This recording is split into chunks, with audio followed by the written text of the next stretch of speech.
ಒಂದಂತೂ ಕನ್ಫರ್ಮ್ ಆಗುತ್ತೆ, ನಾವಂತೂ ದೊಡ್ಡವರಲ್ಲ.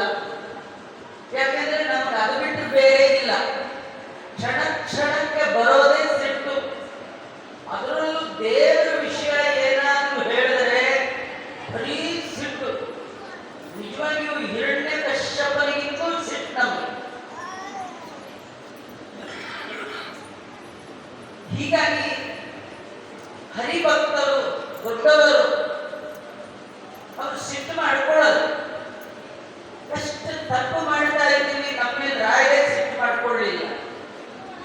ರಾಯರ ದಿವ್ಯವಾದ ರಥ ಬರುವ ಈ ರಥದ ದಾರಿಯಲ್ಲಿ ಪೇಪರು ತಿಂದದ್ದು ಎಷ್ಟು ಗಲೀಜು ಮಾಡ್ಲಿಕ್ಕೆ ಸಾಧ್ಯ ಅಷ್ಟು ಮಾಡ್ತಿರ್ತೀವಿ. ಮೈ ಮೇಲೆ ಎಚ್ಚರಿಕೆ ಇಲ್ಲ. ನಮ್ಮನೇಲಿರೋ ಚಿಕ್ಕ ಹಾಲಲ್ಲಿ ಪುಟ್ಟ ಮಗು ಒಂದು ಪೇಪರ್ ಹಾಕಿದ್ರೇನೆ ಬೈದು ಅಂದು ಹೊಡೆದು ಎಲ್ಲ